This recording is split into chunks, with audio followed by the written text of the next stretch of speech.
അച്ചുവേ, അച്ചുകുട്ടു, എന്താടാ അച്ചു എന്താടാ? അവനൊന്ന് സ്കൂൾ അവധിയായതുകൊണ്ട് ഇവിടെ ആങ്ങളൊന്ന് വിളിച്ചോണ്ട് എന്ത് എടാ വീട്ടിൽ അവൻ അൽഫാം മന്തി വേണമെന്ന് പറഞ്ഞ് ഭയങ്കര കരച്ചിട്ട് ഞാൻ പിന്നെ അച്ഛനും കൂടെ അങ്ങ് മേടിച്ചു. സാരമില്ലല്ലോ, ഞങ്ങൾ രണ്ടുപേരും പോരല്ലേ അവന്മാർ രണ്ടും. അവന് മേടിക്കുമ്പോൾ അവനും മേടിക്കും, ഞങ്ങൾക്ക് രണ്ടുപേരും ഒരുപോലെ ഇല്ലടാ. പിന്നെ അല്ലാതെ.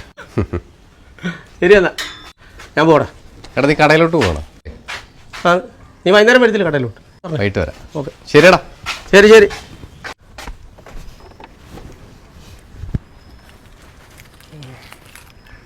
അയ്യോ ചേടാ, ഇത് കൊടുത്തില്ലല്ലോ. അപ്പോഴേ ഞാൻ നിങ്ങളുടെ അടുത്ത് പറഞ്ഞല്ലേ ഈ അനന്തേട്ടൻ്റെ കയ്യിൽ പൂത്ത കാശുണ്ടെന്ന്. അപ്പോൾ നിങ്ങൾ വിശ്വസിച്ചില്ല. അല്ലെങ്കിൽ പിന്നെ എപ്പോഴും ഇങ്ങനെയൊക്കെ വാങ്ങിച്ചുകൊണ്ട് വരാൻ പറ്റുമോ? എൻ്റെ അനു, അവൻ മരണത്തിൻ്റെ വക്കിൽ നിന്ന് തിരിച്ചു വന്നവനാ. അത് നാട്ടുകാരുടെ സഹായം കൊണ്ട്. നീ അവനെക്കുറിച്ച് ഇങ്ങനെ ആവശ്യമില്ലാത്ത കാര്യങ്ങൾ പറയല്ലേ. അത് തന്നെയാ ഞാനും പറയുന്നത്. കരൾ മാറ്റി വെക്കാൻ 50 ലക്ഷം രൂപ വേണമായിരുന്നു. നമ്മുടെ നാട്ടുകാരും പ്രവാസികളും എല്ലാവരും കൂടെ സഹായിച്ച് എന്തായാലും ഏകദേശം 1 കോടി രൂപയെങ്കിലും കിട്ടിക്കാണും. കൊള്ളാം, 1 കോടി രൂപ അല്ലേ? എടി 50 ലക്ഷം തികയാത്തതിന് അവൻ്റെ വീടും പറമ്പും വിറ്റിട്ടാവും ബാക്കി പൈസ ഒപ്പിച്ചത്. ഈ ഓപ്പറേഷൻ കഴിഞ്ഞ് 1 വർഷത്തോളം അവൻ വീട്ടിൽ കിടന്നില്ല. പിന്നെ അവൻ്റെ മരുന്നിൻ്റെ ചെലവ്. ഇതിനൊക്കെ പ്രമുഖരായിട്ടുള്ള ഓരോ ആൾക്കാരെ കണ്ട് പിരിവും കാര്യങ്ങളും ഒക്കെ എടുത്തിട്ടായി ബാക്കിയുള്ള കാര്യങ്ങൾ കിടന്ന്. വീടും വസ്തുവും ഒക്കെ വിറ്റതേ അവരുടെ അടവാ. നിങ്ങളും കൊടുത്തില്ലേ 25,000 രൂപ? എനിക്ക് ഉറപ്പാ അവർക്ക് നല്ല ബാങ്ക് ബാലൻസ് കാണും. നീ വെറുതെ ഇരുന്ന് ദൈവദോഷം പറയാതെ അടുക്കളയുള്ള ജോലി കൊണ്ടേ പോയി ചെയ്യും. ഓ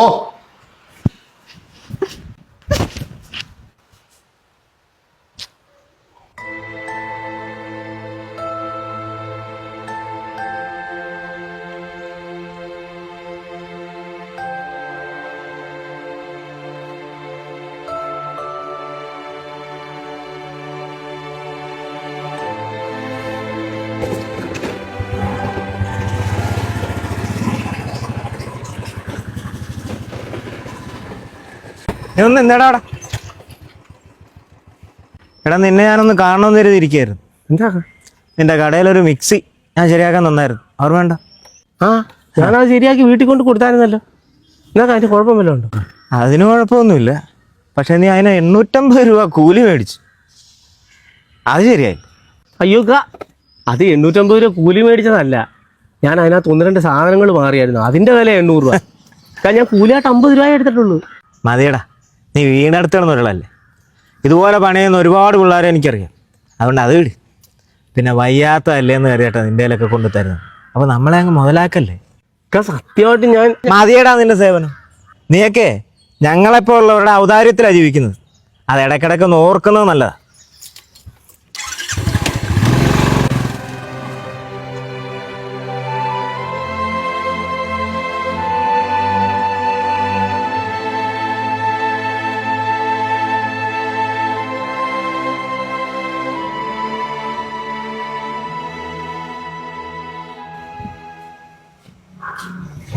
മോനേരാ. ആ ഫാറൂഖ്, ആ എന്തായി നമ്മുടെ റേഡിയുടെ കാര്യം? ആ അത് ശരിയായിരിക്കും.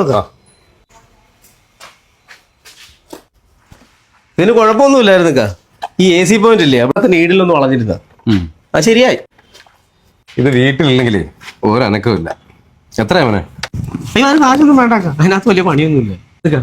ചുമ്മാരടാ, ഞാൻ പണിയെടുത്താൽ കൂലി വാങ്ങണം. അത് ചെറുതായാലും വലുതായാലും. നീ ഇത് പിടിച്ചേ.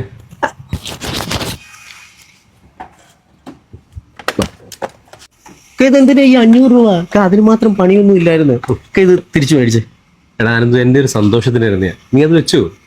ഇക്കാടെ സന്തോഷത്തിന് തരുന്നതായിരിക്കും. പക്ഷെ എനിക്കിപ്പോൾ ഈ സഹായങ്ങളൊക്കെ ഒരു വലിയ ദുഃഖമാക്കാം. ഒന്നപ്പോഴും നിന്റെ മുഖത്തൊരു വല്ലാത്തൊരു വിഷമം കണ്ടതാ. അത് തുറന്നു പറഞ്ഞാൽ തീരുന്നതാണെങ്കിൽ നീ എന്നോട് പറ. എനിക്ക് വയ്യാണ്ടായപ്പോൾ എന്നെ എല്ലാവരും സഹായിച്ചിട്ടുണ്ട്. നമ്മുടെ നാട്ടുകാരും സന്നദ്ധ സംഘടനയും, എന്തിനും എന്നെ ഒരു പരിചയമില്ലാത്ത പ്രവാസികൾ ഉൾപ്പെടെ. അതുകൊണ്ടാണ് ഞാനിപ്പോഴും ജീവനോടുകൂടി ഇരിക്കുന്നത് തന്നെ. പക്ഷെ വേറെ കുറച്ച് ആൾക്കാരുണ്ട്, അവരുടെയൊക്കെ മുമ്പിൽ ഞാൻ ജീവിക്കാൻ അർഹതയില്ലാത്തവനാണ്. എന്താണ് ഇത്? ഇതിലും വലിയ ദുഃഖങ്ങൾ നീ അതിജീവിച്ചവനല്ലേ. നീ ഇങ്ങനെ തളർന്നു പോകല്ലേ.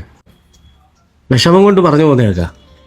ഞാനൊരു നല്ല ഷർട്ട് ഇട്ട, എൻ്റെ മകന് നല്ലൊരു ഫുഡ് മേടിച്ചു കൊടുത്ത, ഞാൻ ചെയ്യുന്ന ജോലിക്ക് കൂലി പറഞ്ഞ, എല്ലാവരുടെയൊക്കെ മുമ്പിൽ ഭയങ്കര തെറ്റാ.